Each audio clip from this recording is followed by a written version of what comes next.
Yes, regulations are coming out, and the regulators, now understand the utility of XRP. In this announcement, they have mentioned Ripple and XRP, but we need to understand the context in which it is being discussed. And then, if we have already read many other different documents, it is clear that they will surprise the majority by flipping the switch. It will be like mass enabling of banks and financial institutions towards this. But end of the day, we also notice some dates and time in future, right? Like 2030. And we saw November 2021 from supranational organizations about ISO 20022 interoperability layer implementation. But the recent date being mentioned in the US is July 21st, 2020. And it also points towards a time range between July 21st, 2020 and January 1st, 2021. In this video, we will also discuss through the importance of Ripple and the interoperability layer and its function. Those who are creating this already knew the expected outcome, and they were always on track for this one. Can you and me imagine the outcome? If we can actually imagine the outcomes through the hints they have given and by connecting the dots in many different national and international level documents, it would really assist the investing strategy, right? Welcome to the Scientific Investor channel, where we discuss crypto and science behind investing regularly. Along with those documents, we will also go through different recent updates in the XRP and the entire crypto community. The fingers are being pointed towards the regulators and regulations. Here, it is actually directly showing that the regulations can either push the startups towards a positive side or just freeze them. So yes, that's the reason regulators are coming in, because some of the previous startups which are really high influencers now, like Ripple, they used to be a startup and still can be said it's a new company within a decade, it's not that old, but their reach is still World Bank, IMF, all those supranational organizations and central banks across the country. So we can't neglect that. And at the same time, this is the reason why they have such a reach. Ripple's ILP, the Interledger Protocol, which will be kind of the foundation for the entire new reset. The new financial system which will be implemented will be mostly based on the ILP, the Interledger Protocol. This is from Peter J. Vass, and he's actually issuing DTCC process 2.15 quadrillion in securities. Now, we actually discussed about this previously, right? So if regulations are on track properly as showed by Unbandex, then it should fuel this. Now, about Ripple itself, they always pointed towards a proper regulation or getting regulatory clarity in a real time, because it's been delayed from a long time. Unless they update it, it won't reach it. But as now Microsoft's Gary Gray states here, shown by CKJ, it's kind of clear that they already knew this, but they are delaying the regulations just so that they can prepare all the necessary things and then flip the switch, as we just saw. Whenever we are reading through different governmental level documents, we see the partnerships and networking effect there. They're highlighting that the number of partners are partnered with banking institution, financial institution, and they quote Ripple. So these kind of documents and the interactions of Ripple, the company, with these kind of institutions like say World Bank, IMF, BIS, central banks across the nations. So these are really important. This is the first document through which we'll actually go through. And this one we can actually see they highlight different types, in which I would first like to show this area, Bitcoin like crypto assets. they are kind of showing majority like this. Even it is XLM, XRP, everything is actually like inside that mashed potato, which is Bitcoin like crypto assets. But when you come down in this, the document actually talks about proof of stake and proof of work. So that needs real clarity there, right? But if we actually come to page number 4 of this particular article, they discuss it like this. So the clarification here is the paper explains the process of mining crypto assets such as Bitcoin. So it is like such as. So then they give the explanation for how they work and how they move forward. And majority of that area comes here. Understanding the crypto assets. So in that area, they are mainly focusing on the cryptography and distributed ledger technology, but in which aspect? Crypto assets are denominated in their own units of account and can be transferred peer-to-peer. Okay, now that is cool. But at the same time, if they are looking at this, they are specifically using this term Bitcoin-like crypto assets for what? In this paper, it is used specifically to mean those crypto assets that are designed to serve as a general purpose medium of exchange for peer-to-peer payments. So that is kind of clear there. We look, this is the central bank, their ledger system, distributed ledger system, how this works. Those are the basics of this one. And now when we actually come into the next page here, we can actually see how they are looking at this. And in the bottom, say this area of Bitcoin-like cryptocurrencies. Yes, they mention Bitcoin and Ether, highly decentralized, blah, blah, blah, blah, blah. But the area in which XRP is mentioned is like this. No one has central control over the protocol, while most of the Bitcoin-like cryptocurrencies are fully decentralized. Some important Bitcoin-like cryptocurrencies, remember this, some important Bitcoin-like crypto assets such as Ripple's XRP. So it is considered as important asset in the IMF document. So that is nothing simple, right? They actually consider this important. Now, how they are stating this? Use a trusted network of validators which limits somewhat the decentralized character of this Bitcoin-like crypto asset, as the network is controlled by Ripple Labs. So this kind of give them at least something to do legally. If they want to actually do, say, the regulations, KYC, AML, all those stuff, they can actually implement that. Now in the same paper, as we move further, we actually reach this particular area. That's page number 8 in this actually. And they state in the current macroeconomic state, it is either considered as a financial or a non-financial asset. But anyway, it is considered as an asset, maybe crypto asset they call it, but still it is considered as an asset. You can hold it, I can hold it, right? And here they states, because the institutional units holding them can be identified and they derive economic benefits to the holder in terms of holding gains or losses. So it is kind of similar to how you trade gold, silver, or whatever different assets, financial assets available there. It's something similar, right? So crypto assets are also being considered as economic assets because they play a role in economy now. They also understand that they have monetary value. And their price is determined by the market in which they trade. So now the market in which they trade, we call it crypto market. Now that is also being recognized here. Now this is page number 11 in this particular document, and here it shows payment and utility token.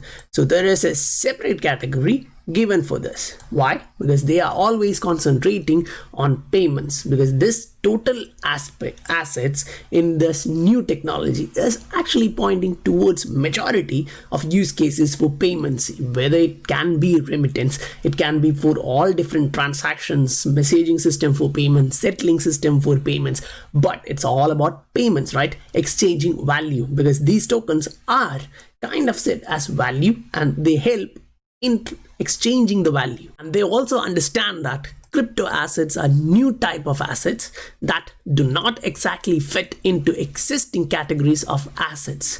So if they are coming up with regulations, that would be something new to cover these side as well, right? Because they also understand that this is an asset, a new type of asset, which doesn't actually fit into the old category, so they can't actually cover the old regulations to just fit into this. Now, we actually saw this particular document. See, in the first page, we actually saw these dates. They actually initially set the date for July 21, 2020, but due to this current pandemic and all, they actually give a time frame, say from July 21, 2020 towards January 1, 2021. Anyone can actually take time. So like this exception expires July 21, 2020, but still we can actually expect that a lot of financial institutions and money remitters within the United States will be jumping into the wagon without much of a delay. In the second page of this document, where they discuss the background and give the market overview, they actually talk about the correspondent banking systems. When we read here, most institutions only maintain relationships with a relatively small number of correspondent banks, but can nonetheless ensure that their customers' remittance transfers are able to reach a wide number of recipient financial institutions worldwide. But still, they have to actually maintain these correspondent banking relationships to do this. And they highlight here that the customers, say the retail customers, average transaction was like $381, whereas the same sent through bank was like $6,500. So there is kind of a difference in the amount between that, but still, if we consider the volume, it would be high for the low value payments, whereas the high value payments are really low in volume. Now, I would personally say that this is kind of a success for all the efforts which Ripple, the company, put in place. Now they actually understand this system. Now they actually talk about the payment system and the correspondent banking network, and at the same time they're also highlighting this here, the methods how these payments are actually executed, right? So here they state, while settlement is handled separately through correspondent banks. Like if you read through that sentence, that it actually gives you the idea that in this manner they actually send the sending institution sends the message first, and the settlement is actually handled separately. So it kind of takes couple of things to do this one. So they don't actually get the proper estimate. They are just stating that this can be like this, but at the end of the day it won't be like that. And we read from here, by current market practice, each intermediary financial institutions typically deducts a fee from the payment amount, which results in the recipient of the payment not receiving full amount of the original payment order. If you send $1,000, you're not actually going to get the $1,000 at the recipient end. Say you're sending money from India to US, or you're doing it in the vice versa, say US to India. The same thing. Now you send it to any other nation around the world, and through this system you'll experience the same. So they are giving in this page number 10 here, they're actually giving you an idea about the messaging system of payment and the settlement system of the payment. So if you come here at the bottom, you can see how they are reflecting this. Settlement generally refers to the discharge of obligations in respect of funds, okay, or securities transfer between two or more parties. So they're actually giving you the idea of settlement layer. So every cross-border money transfer, including remittance transfers sent via correspondent banking network, has two components. That's what we previously said, the payment information and the settlement instruction. So whereas these two components travel together when using serial method, the cover method separates the payment information system.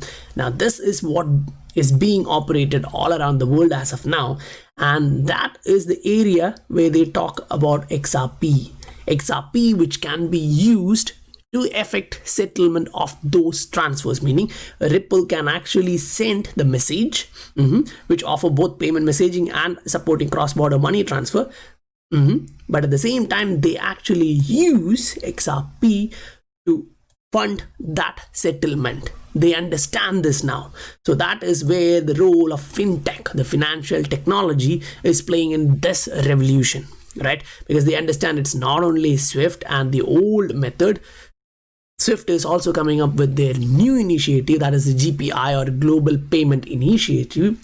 But At the bottom, they directly highlights this. Swift provides financial messaging service. Who want that message? I have my WhatsApp. Get the hell out of here. We can say that, right? But it's just a joke. Like the interbank payments messages are being sent by them, but end of the day, they also need to settle that payment. Otherwise that obligations remains open. So in that aspect, they are clearly stating this is going to change the future of payment industry. But here at the bottom, they also states this, as discussed above, the temporary exception will expire on July 21st, 2020. And this final rule cannot and does not change that fact. But still, they will be giving that due to this current health crisis, they will be allowing some time range, as we discussed and read in the first page of the document. Now, as we jump into the next document, this is from the PwC. They actually talk here about the central bank digital currency and how it can be beneficial to us, and what can be the benefits of implementing this new technology. So they are actually talking about central bank digital currency. So here in this aspect, on the other hand, new technological advancements have made it possible for companies to develop payment systems that bypass central banks for settlement. So also consider they are doing the central bank digital currency because now there are systems developed which kind of bypasses the central bank itself and do the transaction. So when we are actually looking at central bank digital currency and Ripple, the company educating all the different governmental level organization, corporates and banks, they understand that this asset is a new type of asset, and if they have to cover it, they have to actually bring that under their umbrella, and that is central bank digital currency. Now it can be retail, it can be synthetic, it can be wholesale, all different aspects. But personally, after reading through all of the different documents which I present here, I believe that it's going to be a hybrid version. It's going to be a synthetic version where the central bank digital currency, it will be named like that, but it will be issued by a private organization. If you guys remember, like whenever I take you guys through research publications, I used to state this, right? In the governmental documents, they state something after citing or referring back to these researches, right? So these are like this. They conducted the previous document there, it's published, and they are referring it back. So that's the reason we have that background information here in the Scientific Investor family. We went through many of the research publications regarding the crypto asset, digital asset, payment industry and all. Now, when we come to the next area of this document, it states, first and foremost, central bank digital currencies are not crypto assets such as Bitcoin. The only trade they could but do not have to. Share with well-known cryptocurrencies is the technical platform used, distributed ledger technology. So say when they are saying the blockchain itself, we know that Ripple is not actually a blockchain. It's something similar to that, but it's not a blockchain, right? Apart from this, in contrast to cryptocurrencies, central bank digital currencies would be a liability of the central bank, comparable to the banknotes. So if you remember something like this talked previously in different documents, that a synthetic central bank digital currency would be coming out. It would be based on the central bank's liability or reserves, but it would be issued by a private institution and allocated to the central banks for this purpose. When we come into the next area here, we actually went through and discussed through this all different developments in this particular area. We previously talked about Jasper, Ubin, and all the different projects like Stella here. We went through documents of Bank of Japan and European Central Bank described through the project Stella and how they are actually looking at it.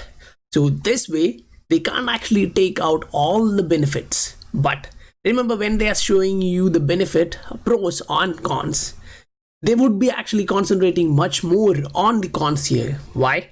Because they would like to, or it's not about they, anyone would like to actually reduce this after knowing this at first, right?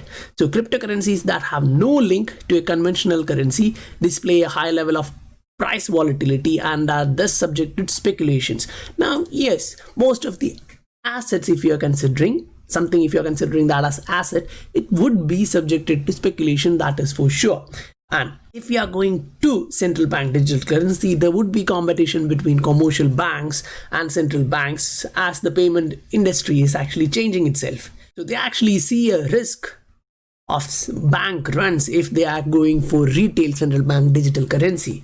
Now that is where we discussed about the synthetic central bank digital currency, which kind of overcomes all of these things. Now here, yes, I understand. Majority can actually ask, why Ripple? Right? Why XRP? So the answer for that can be clearly given from this particular document when you move into page number 20. Now, yes, it's not from 25. If you read through 24, 23, you get more idea about this. I'll just enlarge this so it's visible for you guys too. Anyway, it talks about the verification process, security and scalability, which is a main concern for them, because if you are going to implement something new, a new system, it should be scalable to cover everything, every transactions. So here the delegated proof of stake modification added the ability for users to vote in the virtualized mining processes with transactions per second around 4,000. Now don't underestimate XRP. Here they states, instead of proof of work and proof of stake, Ripple's XRP token polls a distributed network of nodes and reported transaction per second up to 50,000 in 2017. Now don't get confused. We go into Ripple's website, we see like 1,500, right? That is online transactions. If they can do offline transactions, or they do that, so that point of time it reaches 50,000. That is like, the scalability of Visa, which they acquired from decades of operational implementation and new practices, right? Ripple just gained that within last 4 or 5 years with their system. Now it's available for almost all the banks who are coming into this one, and that is the reason as you come in you get all these benefits. At the same time you also get the network effect, right? So after talking about all these developments, that is after they actually go here. While central banks are not yet ready to deploy this tool, okay, keep in mind, deploy this tool, the ability to flip the switch may prove powerful. So it's like, Java, it's powerful. Previously we used to say that. Anyway, while central banks are awaiting flipping this. Wow. So it can be a surprise for many of us when they just announce that this is going to happen and the price kind of skyrockets. But even when I say this, keep in mind, we saw the same 2030 agenda in United Nations website. We saw in previous research documents. Then what are these dates, right? We are now seeing July 21st, 2020. Then we heard November 21 for ISO interoperability layer, right? Then the 2030. So if we actually look at a Ripple agenda, the market maturity target is around 2025. So basically, I can actually say that by 2030, the entire sectors will be in a manner which is sustainable and green. So does that mean like the systems like Bitcoin and other proof of work which eat a lot of energy go or die? I don't think so, because still, even now when we say the 90% agree on one thing, there are, rogue nations which doesn't actually agree on that and do that. They actually do things on their own way. Like if you look at China, they do it according to them. It's not the democracy as we all like. If you look at Middle East nations, it's not the democracy as we like, right?